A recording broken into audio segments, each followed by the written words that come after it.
My research article is called Controlled Release of Sulfasalazine Loaded Amidated Pectin Microparticles through Eudragit S20 Coated Capsules for Management of Inflammatory Bowel Disease.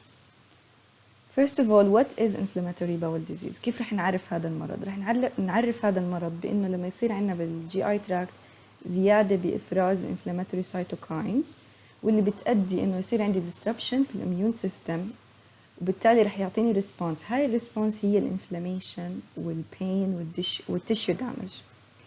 هلا بيجي نوعين بتدرجوا تحت الانفلاماتوري باول ديزيز اللي هم عندي كرونز ديزيز والالسريتيف colitis. Our drug is sulfasalazine.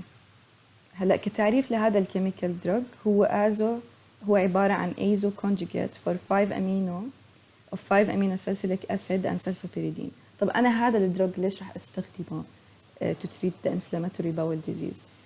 بكل بساطة لأنه هذا الدراج الميكانيزم اوف اكشن تاعته إنه بيعمل inhibition للسايكلوأكسجينيز وبرضه اللايبوأكسجينيز، بالتالي رح يمنع إفراز أو رح يقلل الليفل تاعون الانفلاماتوري سايتوكاينز والانفلاماتوري ميدياترز زي ال LTB4 بالجي اي تراكت. بالتالي رح يقل عندي البين ورح يصير relief of the inflammation. البيكتين رح نستخدمه بالديزاين تاعنا أو بالكابسول اللي احنا حنعملها. هو عبارة عن natural polysaccharide. طريقة تحضيره حتكون عبارة عن de-esterification و amidation which we will talk about it later.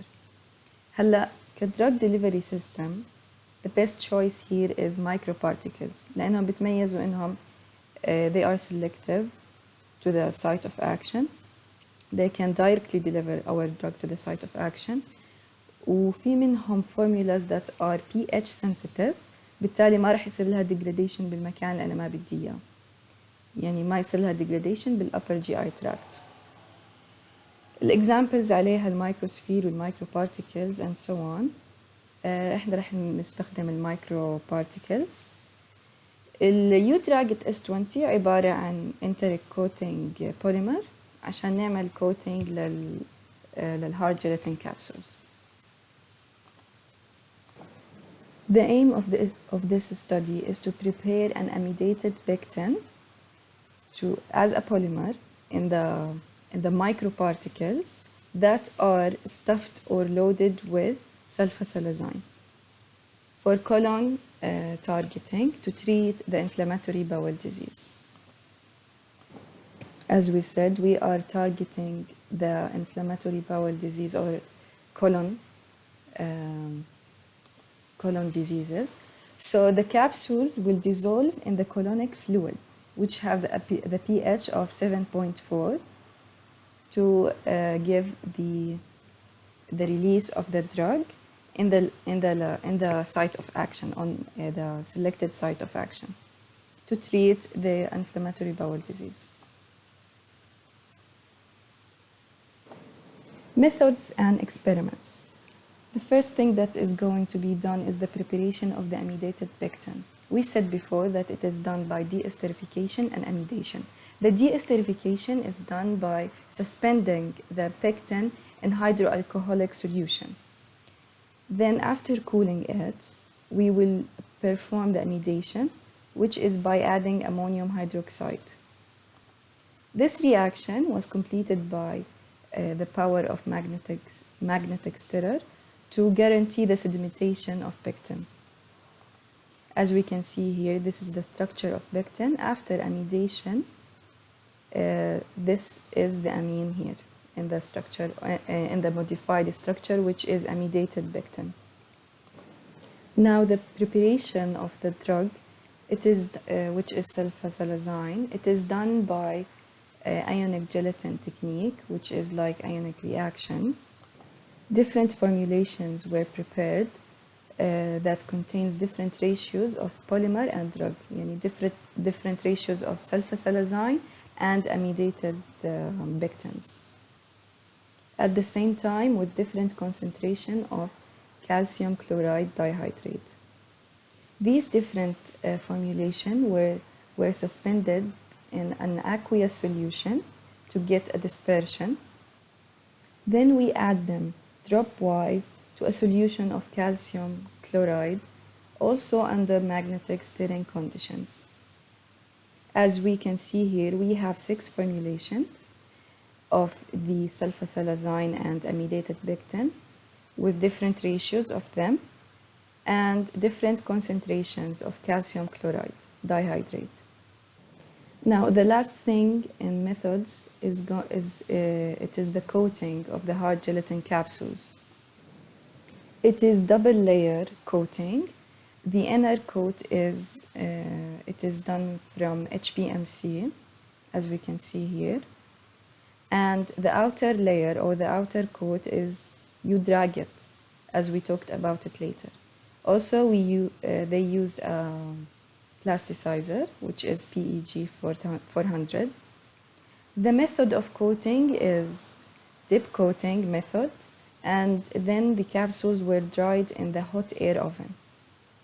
So again, this is the hard gelatin capsule, this is the drug inside, and this is the inner coat, which is the HPMC, and this is the outer coat, the second layer coat, which is you drag it. After formulations, we need to perform certain studies by using the paddle dissolution apparatus. The dissolution media was stimulated gastric fluid, which has a pH of 1.2. To mimic or stimulate the gastrointestinal transit conditions, this was done by altering the pH of the dissolution media, which is the stimulated gastric fluid, at different times intervals. First of all, with using the stimulated gastric fluid, the pH of the medium was 1.2 for 2 hours. Then it was raised to 6.8 by using bases, and that was the in vitro drug release studies. Now, the in vivo drug release studies was done by using albino rats.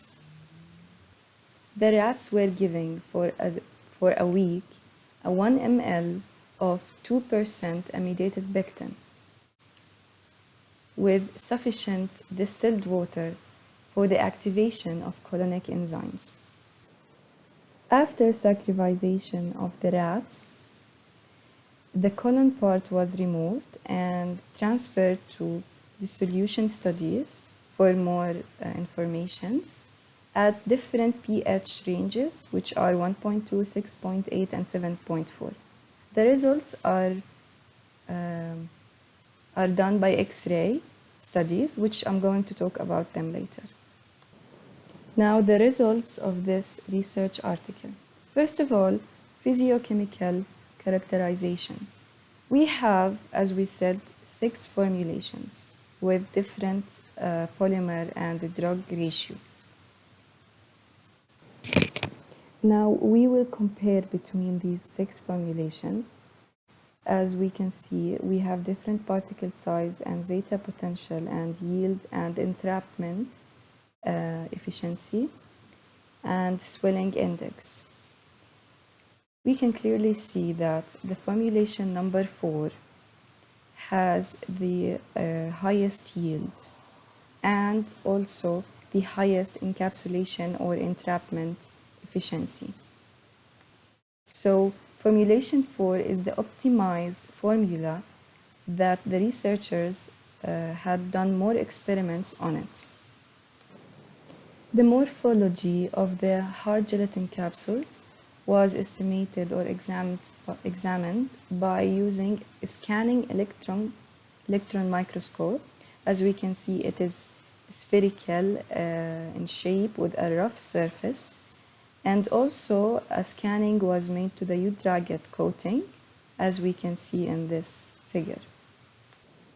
The results of the in vitro drug release studies was done by comparing the 6 formulations in these rats عن طريق رصدنا للcumulative drug release with time.